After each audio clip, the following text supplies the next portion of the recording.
to take this one by storm by using all of that aggression. But, ladies and gentlemen, we're not wasting any time. We're hopping straight into Champion Select here, and Udyr going to be banned away from the Bangkok Titans yet again today.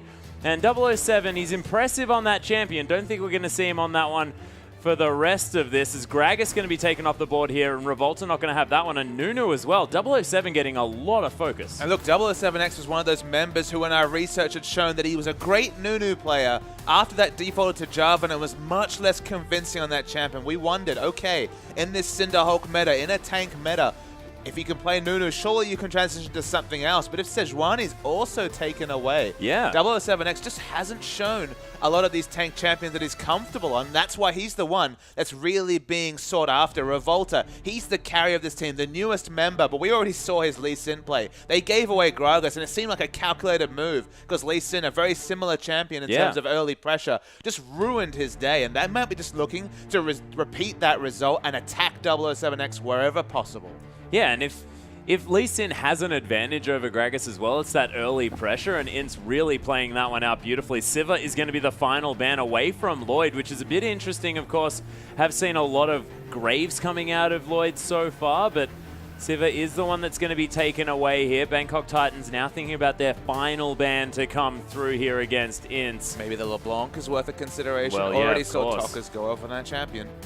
Nope, Jockster is going to lose the Morgana though, and Yang doesn't waste any time, insta-locks that Hecarim. I mean, it's not the undefeated Hecarim anymore, but 7-1 still very, very impressive. Have seen only a little smattering of Hecarim, though Bangkok Titans, they're the team that has the victory against Hecarim. Will it once again be the Shen pick for Warlock? Doesn't need to commit to it just yet, but that's what he did quite confidently in their previous game today. And he certainly locked away Thresh very confidently for Moss there as well, so he's going to put that one down. Of course, they banned away the Gragas this time. Moss not going to be able to pick up that unorthodox support pick, and 007X thinking for a while about what he wants to take potentially into that jungle, or maybe even picking up another lane. It is going to be Sejuani, though. She's been left up. The Bristle Rider being considered, of course, very strong on this patch. 007X, we haven't seen him on it just yet, and Pantheon would be a different one. Probably not going to be a Pantheon. Sin in some smaller scenes, but probably a little bit too aggressive in this meta. Also, Pantheon into Sejuani would be a really tough matchup. So lock away the Sejuani. You suddenly got pick potential both at level 1 with the Death Sentence and level 6 from the Glacial Prison. So a lot of synergy between the first two picks from Bangkok Titan. Yeah, and a lot of CC coming through as well as Ince now to think about their second and third picks coming through here. Revolta is hovering over that Lee Sin, potentially just for some crowd reaction here, because that Lee Sin was terrifying to deal with. Tokas considering the Cassiopeia, and we'll see whether these are going to be locked in. Ince still with some time here to make their decisions. It's going to be something early aggression, and honestly, Elise is only more aggressive than the Lee Sin choice. His Lee Sin mechanics are definitely on par, as we saw in the previous game. Obviously been practiced on that champion. Considering the move towards the Elise, that's a champion that the Chiefs have shown, specifically Spooks, has been playing that at a very high level. Honestly, it's a choice of basically anything to go on Piggy hunting season, or he could go completely off the reserve. Not deciding to, though, and it is going to be a fairly standard Rek'Sai to come through here. And she also very strong in that early game, able to transition late as well. And we'll see whether Revolta is going to go that Warrior enchantment, or whether we are going to have the Cinderhulk Rek'Sai here, as Lloyd wastes no time locking away that Graves, and G4 considering a Yasuo. We'll see what he does decide to go with, as of course Ince not yet locking away a mid lane. It might be dangerous to blind pick a Yasuo. I mean, actually flashed Lulu for a second. Surprising that Lulu is available in the 5th round of picks already. Precisely. But it seems to be one of the considerations. The Yasuo, not seeing a lot of knock-up synergy, only the Flay from the Thresh coming through. Lloyd's back on the Graves, had one game away, as you can see in the last pick on the Lucian, but has shown so much proficiency on the Graves. We're never going to forget the flash buckshot when he was able to happily use the quick draw. Who needs an animation? Just get in there and kill people, and that's the way he goes with the Graves. Yeah, flash buckshot, and then he can feel free to use that quick draw for whatever else he feels He's just conforming to the meta. Remember, quick draw can't be used offensively, so just flash offensively and then quick draw defensively. Yeah, exactly. And quick draw also, you know, takes a little bit too long. Is Maokai going to be locked away here from Warlock potentially? Interesting. It's very interesting that he's actually taken the Shen into Hecarim matchup once today. He's done it in the past. Now moves over to Maokai, better in a lane swap situation, but certainly doesn't necessarily have the same global impact. Of course, not many can with the likes of Stan United to match that ability, but in a 1v1 is going to struggle. It's just interesting to see. It feels like there'll be a time when Hecarim can just disregard the Maokai and split push freely.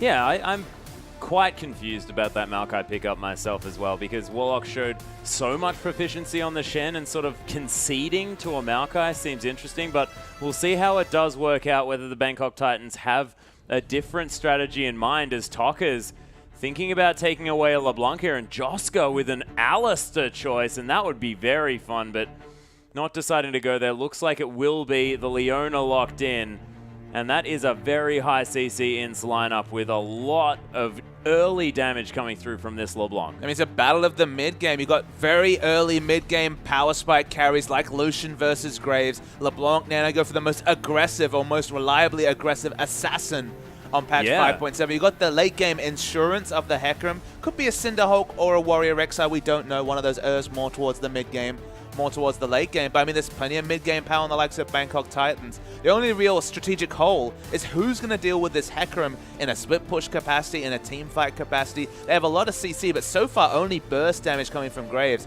How do you choose a high damage champion that lanes well against LeBlanc?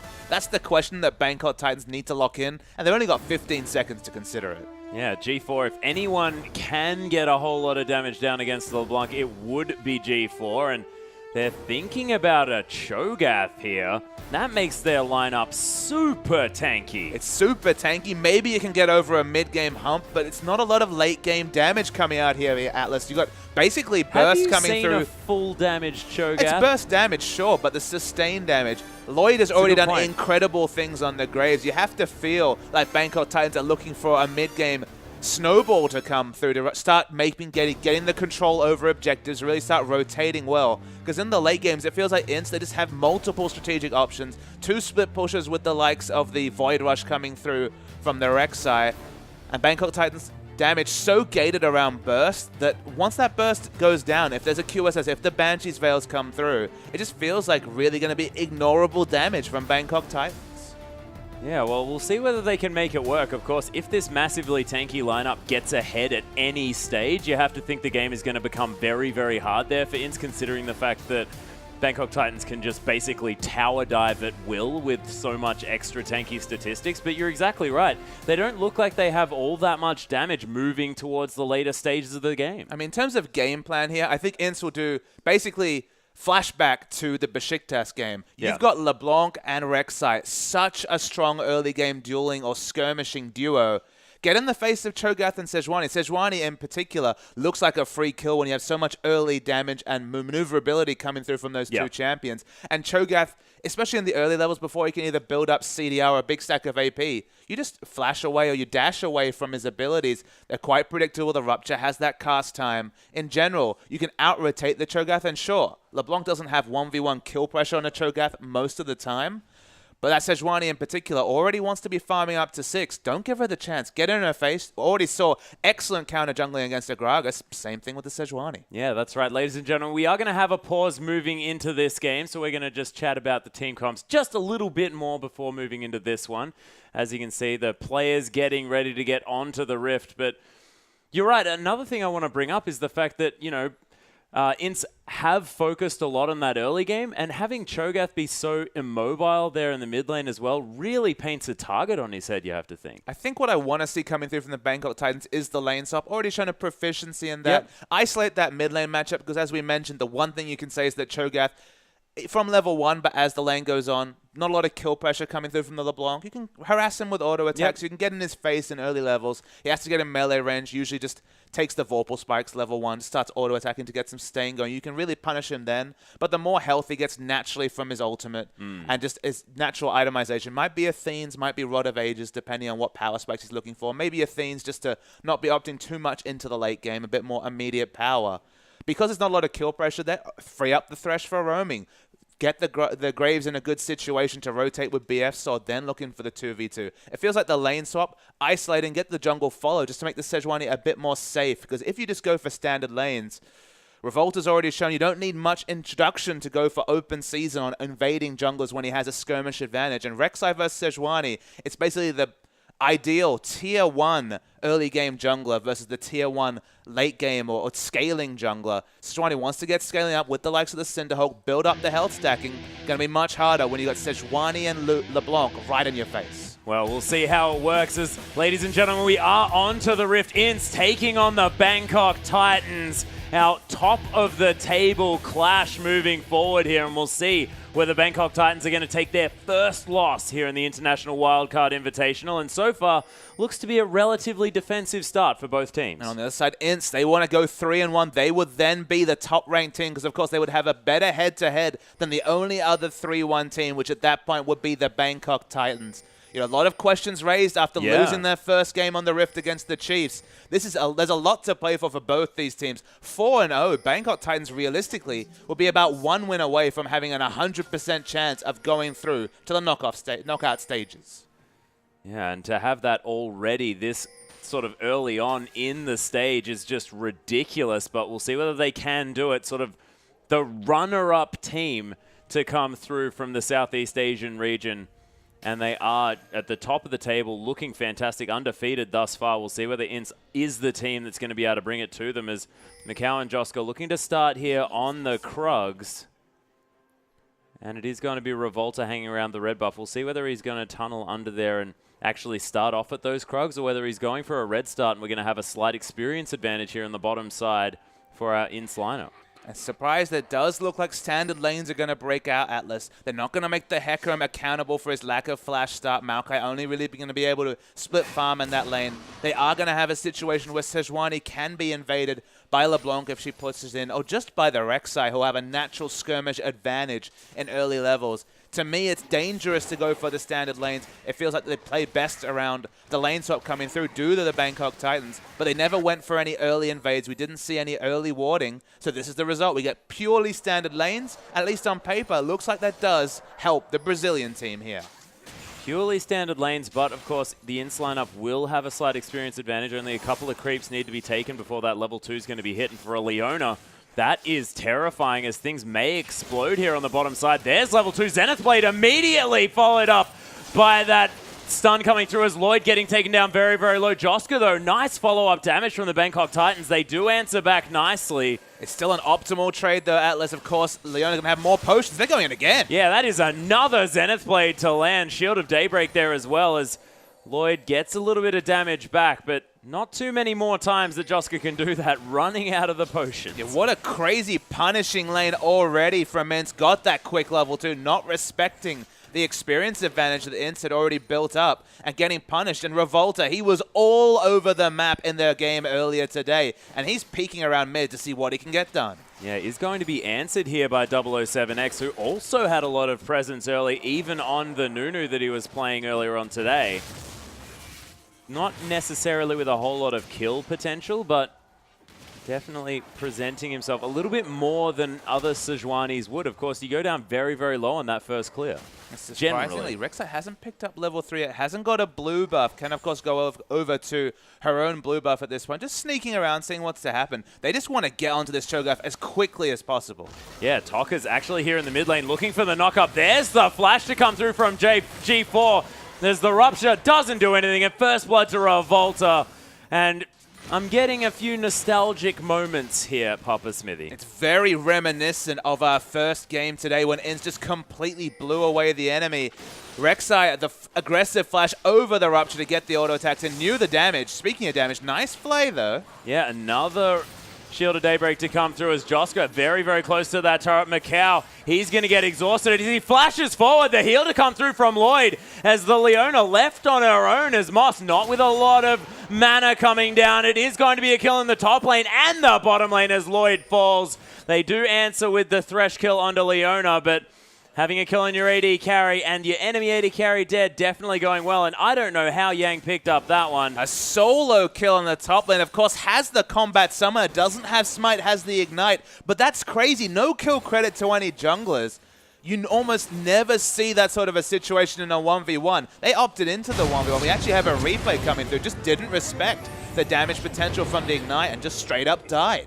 Yeah, and the devastating charge easily closes the gap. Not sure what Warlock was thinking there. There's a 1,000 gold lead at 5 minutes. Yeah, this is not the team that we saw yesterday, and should have figured that out, of course, witnessing the last game that Ince played.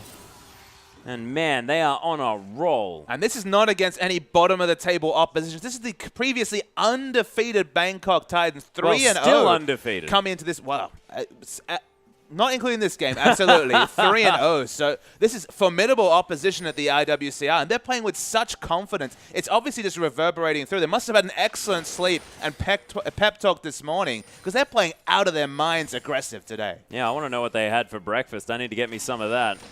Because, of course, they are looking fantastic. Macau and Jockster now with a wave pushing towards them here as well, potentially with the ability to at least zone out Lloyd and Moss. Moss only just arriving at the lane. I can only speculate that Ince, had a happy chat to Chiefs, because, of course, not going to face that team for a while, and were recommended Wheat Bix, because they've had their Wheat Bix today. Ah, yes, they most certainly have. Revolta again, another knock-up onto G4. No flash available. Rupture doesn't find anyone as Tockers just waits for the cue and picks himself up another one. And Revolta does this so often and takes a turret shot to take a tunnel. I mean, that is the ultimate cherry on top, just going for the cheeky tunnel. But Revolta, that's the thing that's unique about these champions. That was the tunnel bait to come down as well. Distortion over Revolta with the dive, picks himself up another one. It finds plenty more turret shots, but Revolta, this is the thing that's opened up by a jungler like Rek'Sai with so many flexible, aggressive options. Might as well be Shaco with pathing like that, but another 2 kills. And in the bottom, the trades don't stop. Yeah, Death Sentence comes through. Macau, though, ignores the Thresh. Lloyd taking some damage. They are trying to turn it around. Beautiful double play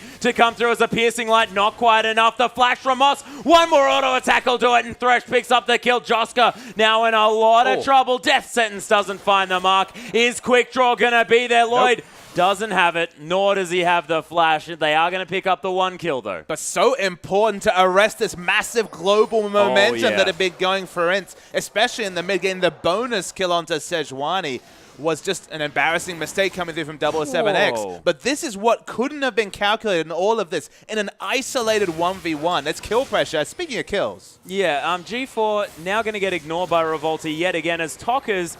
This silver platter is so used in the mid lane. And Hitherto, G4 had been carrying his team. He's this big star player of this lineup, and that's why he's been isolated by Revolta. We thought it was going to be the Sejuani, but Cho'Gath as a melee range champion has been punished, and the Sejuani is not having much fun herself. Yeah, exactly. That is going to be half health now on the jungler. Yang teleports in here, level 7. There's the ultimate. Gets charged back. Tockers picks up one with the Mimic.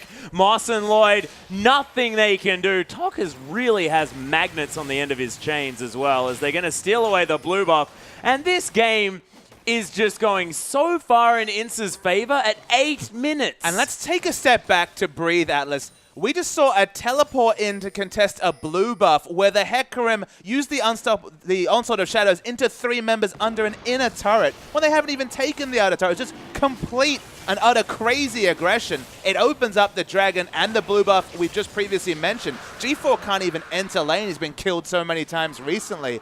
And Ince have blown away the Bangkok Titans 8 minutes in. 3-0-2 as well for Tockers. This is a terrifying LeBlanc, and if there's a champion that you don't want to get this fed this early on in the game, it is LeBlanc. And you talk to analysts and they say, if you pick LeBlanc on patch 5.6, patch 5.7, you need to get basically a solo kill to justify the fact that in the late game might struggle. We've seen so many carry LeBlanc performances this tournament, and this LeBlanc 3-0-2, certainly not off our own back, as 2-0-3 is the jungler here. Revolta, after a good night's sleep, is just jungling out of his mind this tournament. Yeah, going for the warrior enchant here as well, so really wanting to keep up the skirmish and making sure that Ince are going to have that mid-game power spike with damage that they're looking for. I mean, surprisingly, outside back again. Not G4 has his flash back up. Revolta is going to bait out the teleport as Warlock comes through. Revolta actually flashing out of the way of that rupture, really respecting the Bangkok Titans.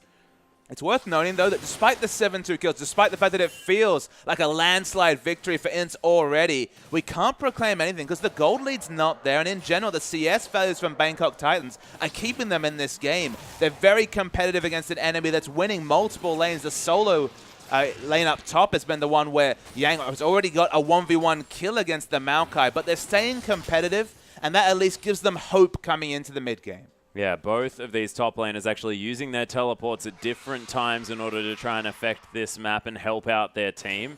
In fact, G4 getting saved by Warlock and Yang diving an inner turret in the bottom lane for a kill. So both of them successful to different degrees.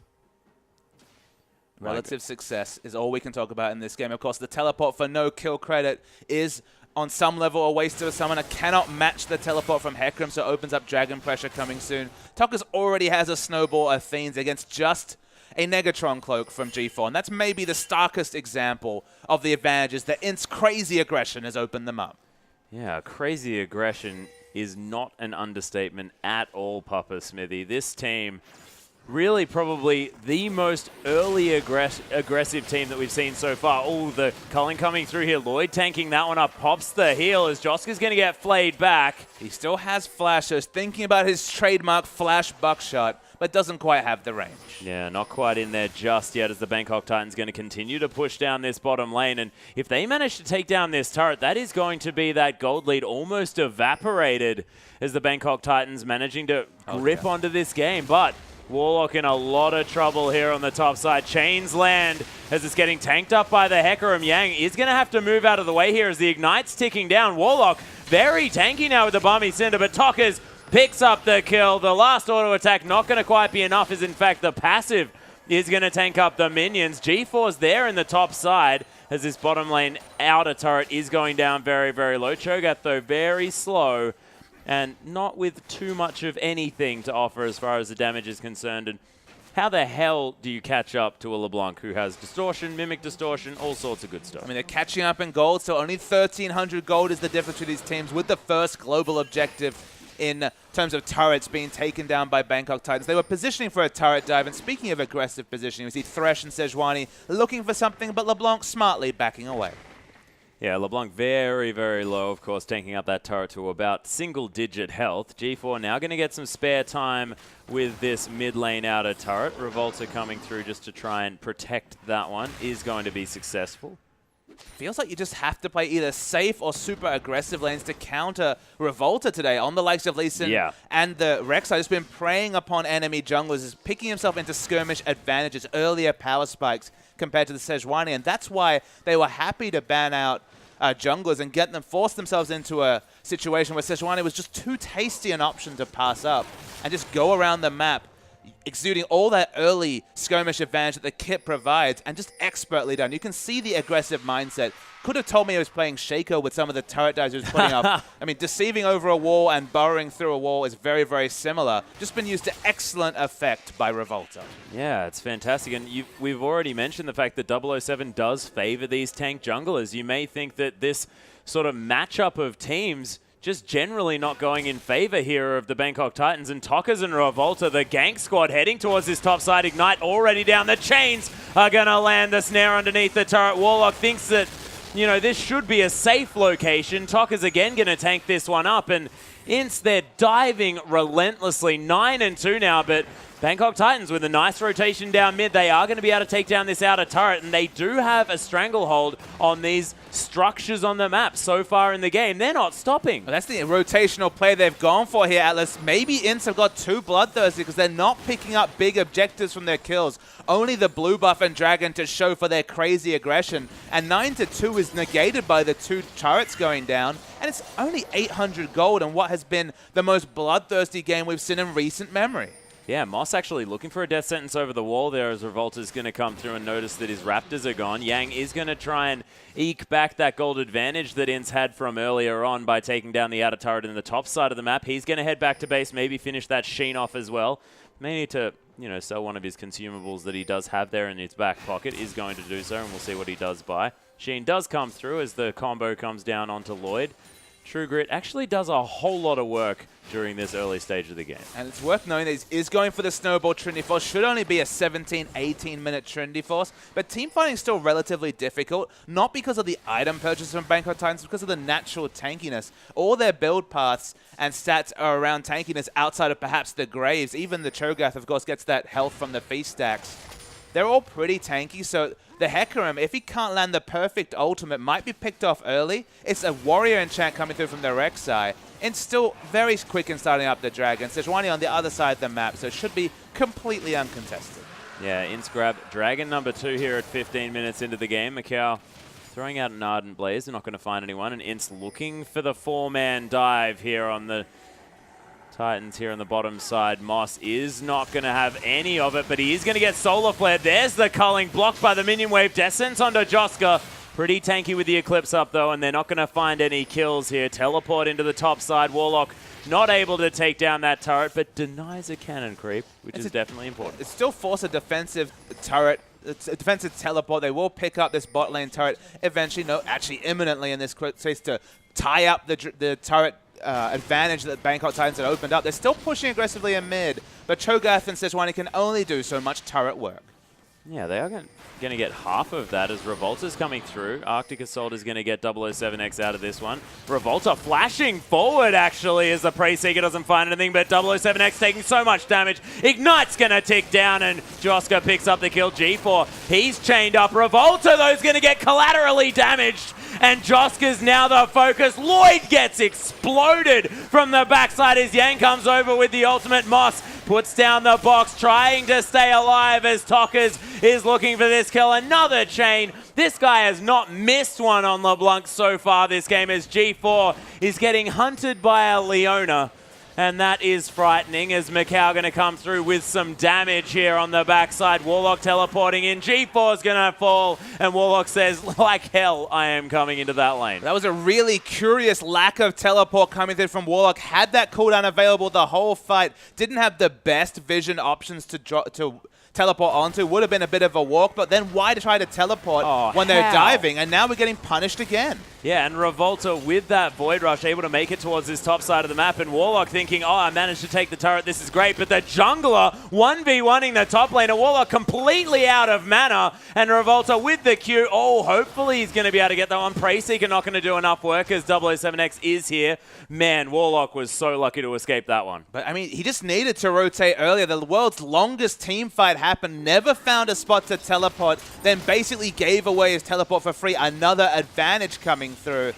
Big mistakes from Warlock. He should be good at rotating. He was just on Shen. He should be looking at this mini-map. Obviously didn't see any sort of chance to go in, but so punished were Bangkok Titans for his lack of rotation.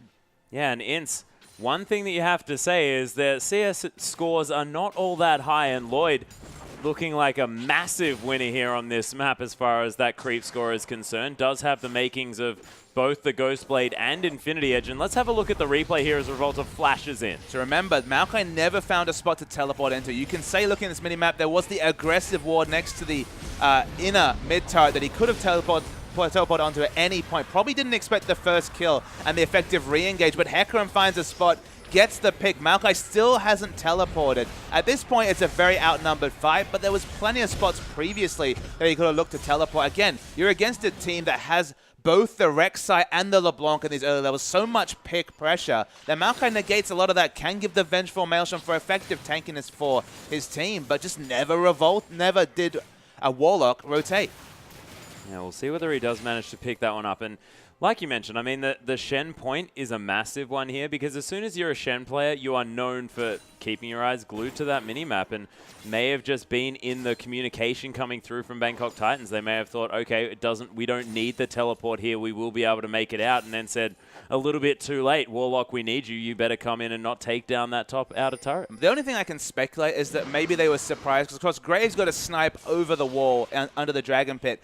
They didn't expect the Hecarim coming in, but once Hecarim committed to the teleport, got the instant burst kill on the Graves, the fight was lost at that point. So perhaps it was just a lack of communication, but they absolutely lost the maximum as they're looking for more kills. Yeah, Solarflare's going to tag 007 as he's heading through that brush, but they're not going to find anything there. Joska, the rotation towards the mid lane. G4 going to head bottom lane just to try and protect this inner turret as Yang with a lot of pressure now that this Trinity Force has been completed. 205 Hecarim, 20 minutes with the Merc Treads and the Trinity Force completed. That is so scary. So we're learning more and more about Ince as a team, Atlas, just seeing them in these games. We can definitely say that when they're ahead, you just get no resource. They completely take you out of any options of taking even your own Raptors. Your side of the jungle is their jungle. Revolta completely owns the jungle, and Sejuani awkwardly wants to scale up, scales so well with health, already has the Cinderhulk is looking to pile on health to even get damage scaling from the Northern Winds, but there's no resources on this map for Bangkok Titans to reach for, just because there's nothing on the map. Yeah, and Macau actually trading with Lloyd here does run out of mana, as he has the Infinity Edge, was looking for some crits. Oh, Yang comes around for the flank. There's the Ignite with the fadeaway. Picks up the kill. Doesn't even have to commit the ultimate. Yeah, and meanwhile, on the backside, it's going to be LeBlanc picking up the support player, Moss. Nothing he could do to the burst damage, as Macau does have a bit of his mana back now. Joska, oh my goodness, the Wombo combo comes through, and Macau just gets destroyed. Revolta tries to run away, has no idea what just happened as Tockers lands another chain. No surprises there. There's the Mimicked one as well. Gonna stop 007 from coming through, but cannot dodge away from the Rupture. There's the ultimate to come down. I believe the Rupture, sorry, to come through, and Tockers can't escape as Revolta looks to try and back. G4 coming through here as he's not going anywhere, and G4 picks up the kill. Yang just heads back down towards that bottom side. He's going to be able to take down the inner turret. But Bangkok Titans, that was exactly the team fight that they needed. And especially because they were getting huge bounties. LeBlanc giving 500 gold away. The levels that had already come through from all the skirmishing previously being equalized to a large degree. And the gold lead once again gets a little bit lower. Bangkok Titans hoping to pick up the dragon. The Sejuani is rotating. It's only Yang. Of course, this is not a teleport smite Hecarim, but looking for the optimistic steal. Yeah, they're going for it, of course. Ward in the back of the pit here for Inces. Look at that devastating charge. So much damage. The ult a little bit whipped there, but piercing light goes straight through Lloyd, and he's going to die. 007 now over the wall, burning down. He's going to survive this one for now, as Warlock completely out of mana. He's the focus by Ince. Death sentence doesn't quite land there, as Eid is going to, most definitely, by Joska. Zenith Blade going to come through there, and that's going to lock that kill down. Yeah, they're looking for more people. Thresh is trying to run away, but Moss is caught between lots and lots of enemies. Yeah, Death Sentence going to come through, but there's the Zenith Blade yet again. Joska going to be flayed back. Yang just takes a drive-by past the inner turret. G4 not going to find anything, and Ince are just playing with their food this game. Ince just have so much mobility, and that's the big issue here, is that you mentioned the fact of, will the immobile Cho'Gath be punished? And he's been punished from, what, level 2, level 3? No end. The game is being played around a mid lane Cho'Gath as if he was a Nasus farming happily in the top lane. He's the mid laner, but with his not unreliable skill shots, with his lack of mobility, he's just been able to contribute basically nothing apart from that sick wombo a couple of minutes ago. Yeah, and of course, when you do have Glacial Prison and Rupture available, I mean, that's a lot of CC to come through, not to mention the fact that you can Feral Scream onto them as well for all of that silence, plus the burst damage, which when you do have the makings of either how many times can you recreate that sick wombo? It came off, it was great. They got 4 kills, they got bounties. It's just in these more unorganized skirmishes, when they've already got a ward disadvantage, when the minion waves are being consistently well prepped, and this is Ince, who even in their loss against the Chiefs had excellent side wave control, you wonder how many times can they line up those amazing wombos, as Yang wants to get the kill onto the Graves. You can see his mindset. He's already confident enough to go for these things, but when you've got those items, and those items are completely... Goodness, that's absurd. At 23 minutes, that's an absurd amount of gold for a Hecarim. Yeah, that's out of control. I didn't even notice that. Was that an outright Frozen Heart purchase? The scary thing is, yes. Oh my goodness, that is so frightening. As Revolta's going to steal away the red buff here as well. Look, they own this jungle. They've got so many wards. Just look at the items, though. It's Infinity Edge, Static Shift Boots 2 against a Youmuu's Ghostblade. Basically an emergency Youmuu's coming through from Lloyd once he committed to the Brutalizer. They're trying to clear waves. Look, they'll keep this turret up, but for how long with how smart Ince's rotations have been? Huge minion wave pushing in bot. Yang pushing mid. He's already got the Trinity Force, and they'll just keep pushing in at every opportunity. Yeah, and this pony loves running past these towers as Joska takes so much damage, gets eaten by G4. Bangkok Titans picking up a kill for themselves. It doesn't even relieve pressure. Yeah, it doesn't, as the inner turret's going to fall down in the mid lane. Yang taking a bit of damage here as Warlock very, very tanky. Lloyd, though, is going to get exploded. Revolta picks up credit for that kill. 4, 2, and 6 now on the Rek'Sai.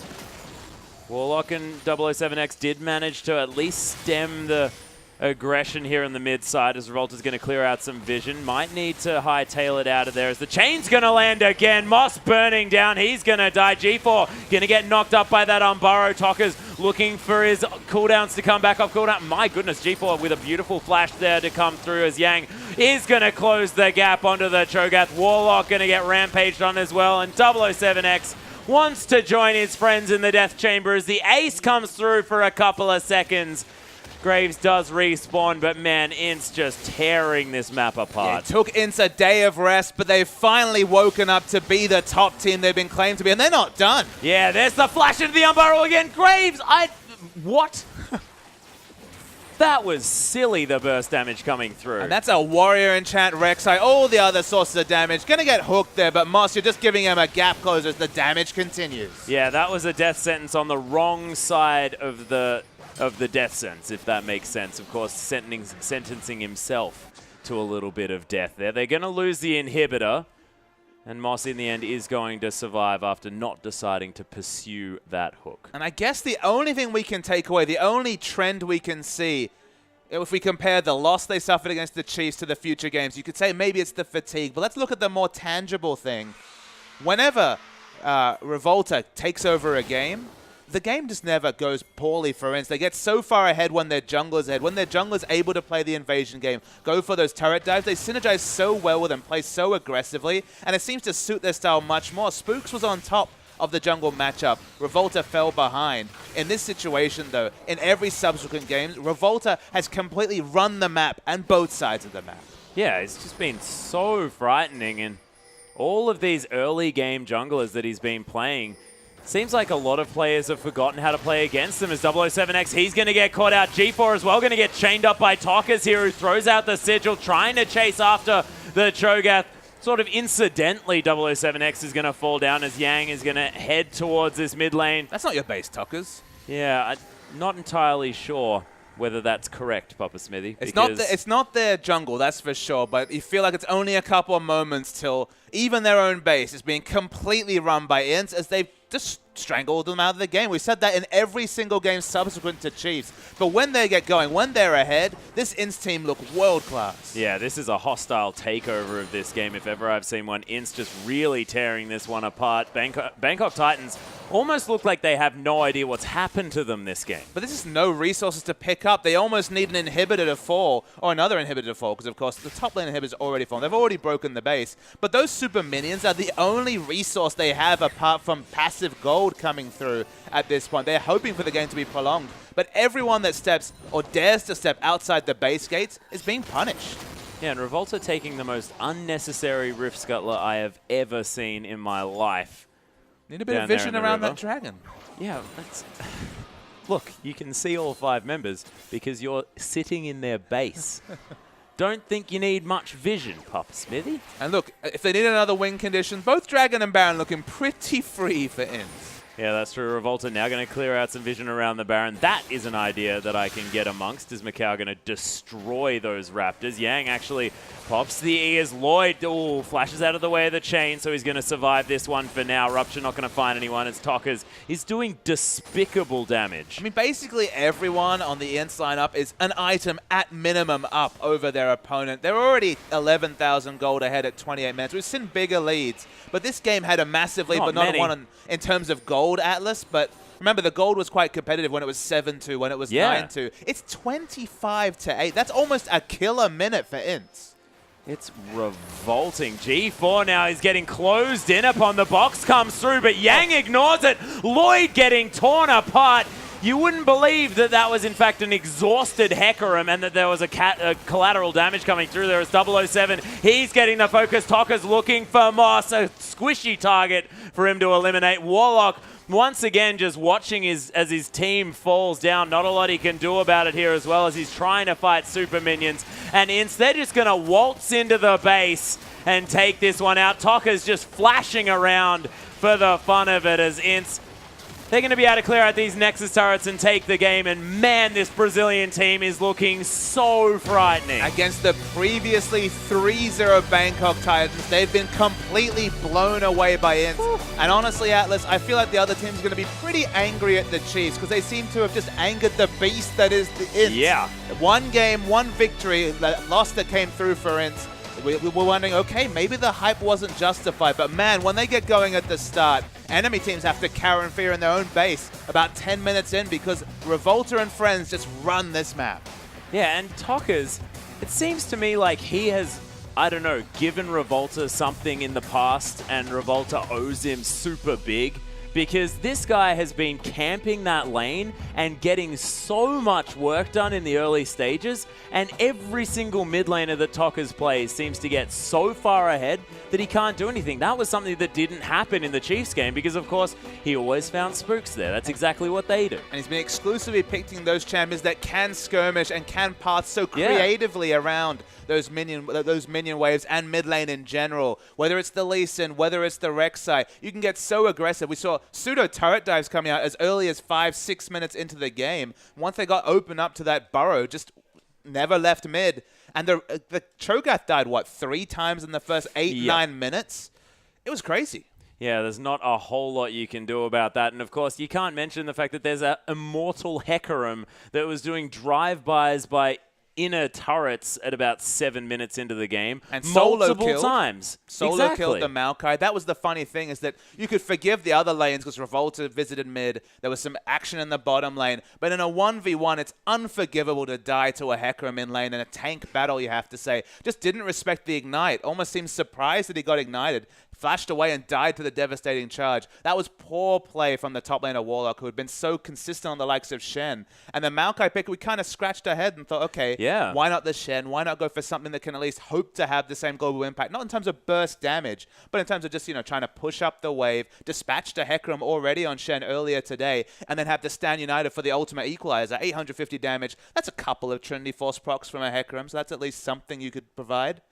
But unfortunately, the Maokai was blown away in a 1v1 sense, and just in general, Ints, they've now got that claim. They're now top of the table in the IWCI. Yeah, and just a massive sort of show of why they were so feared heading through here as well. And we're going to have a replay. Let's just demonstrate the Brazilians' prowess in the aggressive portion of the game. This is right towards the end. You can see already 19-8, already 3 dragons, already 7,000 gold lead. We're going to start pushing towards 10,000 gold lead with this particular fight. If you look at the minimap, Lucian and Hecarim have been pressuring the bottom side of the map, so they're not necessarily grouped. But the picks are going to come aplenty in this particular skirmish. We'll roll the tape.